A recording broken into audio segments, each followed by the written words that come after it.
You hear the word German and almost immediately think about beer, lederhosen and Oktoberfest. But what if I told you this is actually very, very far from the truth? What? Now maybe not that far from the truth, but in reality it only really fits into one, a very specific area of Germany. An area called by the lovely name Bavaria.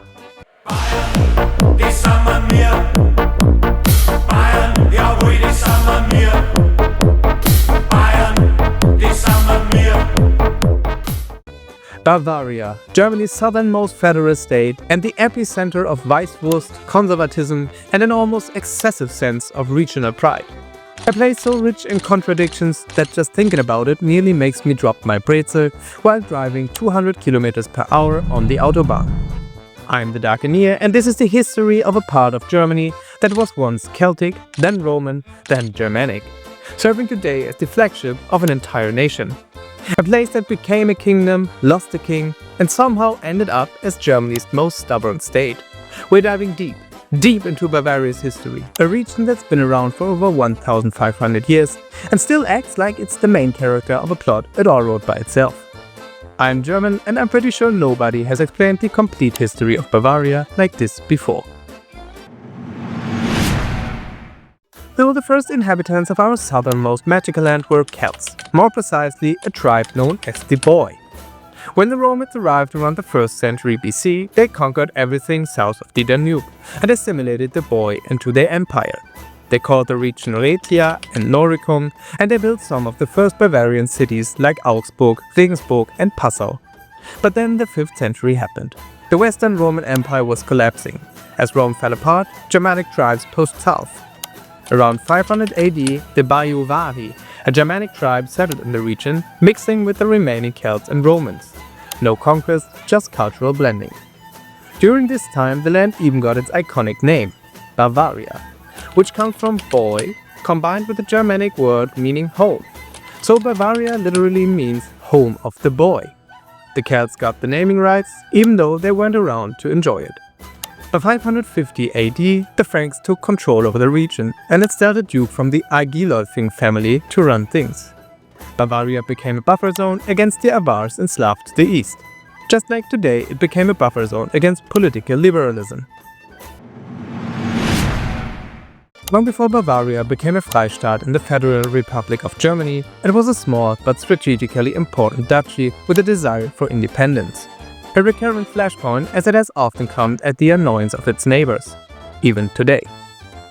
Garibald I became the first duke around 550 AD, and his Agilolfing dynasty ruled for over 200 years. By the time Duke Theodore I died in 717, Bavaria was largely independent from Frankish control. The Frankish king, Charles Martel, decided it might be better for Bavaria to remain under Frankish supervision and kindly reminded them, by force. Tassilo III became duke in 749. He swore loyalty to the Frankish king, Pepin the Short, but didn't follow through. He refused to send troops and acted like an independent power, again. He controlled the Alpine passes and formed dangerous alliances. Charlemagne wasn't having it.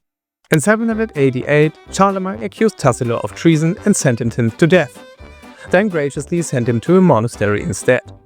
In 749, Tassilo formally gave up Bavaria, ending the Agilolfing dynasty. Bavaria was absorbed into the Carolingian Empire. The duchy was over. After Charlemagne's death, the Carolingian Empire split up, and in 843 Bavaria became part of the East Frankish Kingdom. The Hungarians proved to be a major problem during this period. These raiders came from the east, attacking repeatedly and burning villages. In 907 they defeated Bavarian forces at the Battle of Pressburg, wiping out much of the Bavarian military leadership.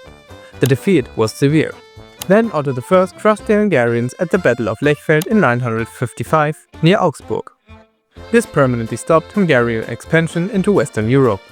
It was one of the most important battles of medieval Europe and is considered the birth moment of German history. But of course, this event was overshadowed by something much, much bigger. The emergence of Bavaria's self-image as shield of Germany against threats of all kinds. For centuries, Bavaria was a political chess piece of the emperor. Its rulers appointed, removed and replaced at will. In 1180, Emperor Frederick Barbarossa stripped Henry the Lion of Bavaria and gave it to Otto of Wittelsbach, a count from an old Bavarian family. This was huge. The Wittelsbach would rule until 1918, that's 738 years without interruption, longer than the United States has existed. One family continues rule. Otto's son Louis I founded cities like Landshut and Straubing. He expanded territory and secured the Palatinate of the Rhine in 1240, giving Bavaria influence beyond its borders. But then came divisions. In 1255, Louis II and Henry VIII split Bavaria. Louis got Upper Bavaria, Henry got Lower Bavaria. For 250 years, the duchy was carved up between family members. Brothers fought brothers, cousins fought cousins. Bavaria went from a major power to a collection of mini-states run by relatives who hated each other. Duke Albert IV, called the Wise, ended the divisions in 1506. He established primogeniture. Bavaria would pass intact to the eldest son. One duchy, one ruler, no more splitting. His son William IV faced a Protestant Reformation. Luther's ideas spread everywhere. Many German states went Protestant. William stayed firmly Catholic.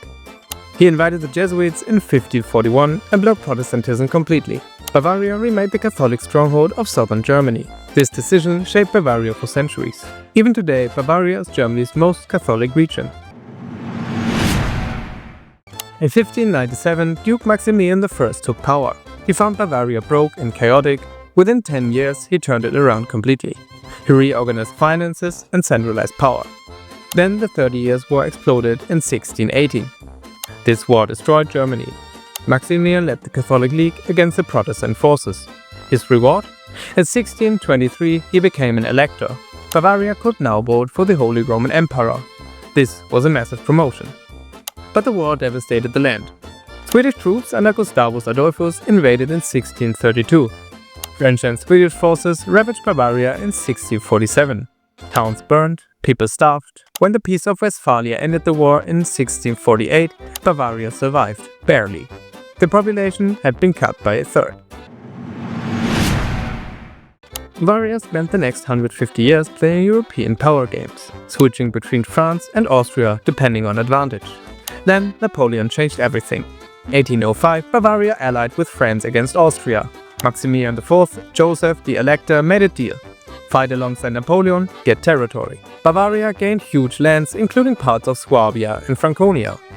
The real prize came in 1806. Napoleon elevated Bavaria to a kingdom. Maximilian became King Maximilian I Joseph. Bavaria was now officially equal to Prussia and Austria in status. Bavaria had to fight in Napoleon's wars. Bavarian troops marched to Russia in 1812. Most didn't come back, thousands froze to death.